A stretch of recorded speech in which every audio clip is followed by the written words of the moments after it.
Hello everyone, myself Arijit Samaddar, and I am currently an integrated PhD first year student in the Department of Mathematics at IISER Mohali. And before joining IISER Mohali, I have done my graduation in mathematics from Ramakrishna Mission Vidya Mandira, Belur Math, Howrah.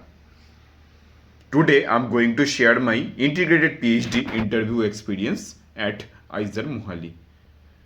And before going to the main interview experience, I want to share that it was an offline interview. So I had to come to the IISER Mohali campus to attend this offline interview.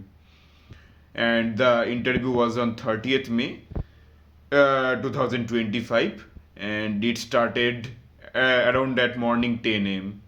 So I entered the interview room, and the panel consisted around four or five professors something.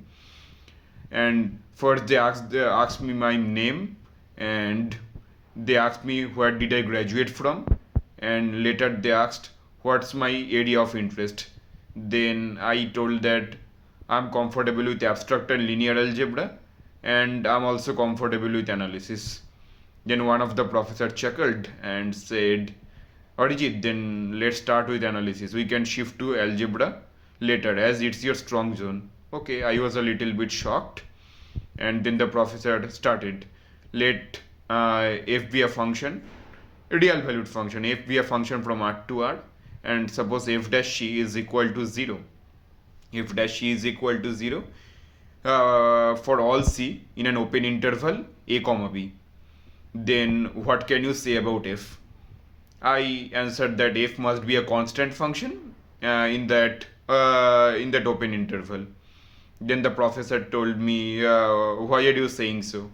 And I told that I have proved this using Lagrange mean value theorem. Then the professor asked me to state the Lagrange mean value theorem. I have stated it, and the professor then asked me, what if we can remove one condition from the Lagrange mean value theorem? What will happen? Then I told that there are two conditions there in Lagrange mean value theorem, and I give counter example of Lagrange mean value theorem if we remove one of these conditions. Then the professor was impressed, and then another professor asked me, let f be a function, and it was a piecewise discontinuous function actually.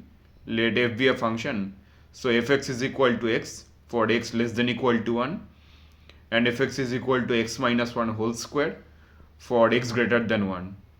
So is f remain integrable? And then I told that yes, f should be remain integrable as the set of discontinuity is finite.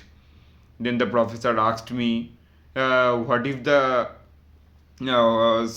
set of discontinuity is countable? I told until the set of discontinuity has measured 0, the function would be remain integrable. And then the professor asked me, suppose we are defining a function capital Fx is equal to integration 0 to x small fx, and small f was the previous piecewise discontinuous function.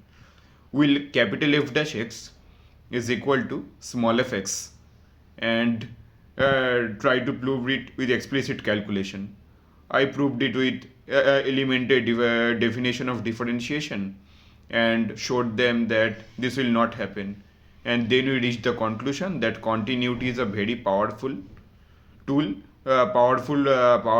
Continuity is very powerful for fundamental theorem of calculus. And later then another professor came, and she asked, probably, let f be a continuous function from closed AB to closed AB. What can you say about small f? Then I easily answered that small f must be a fixed point.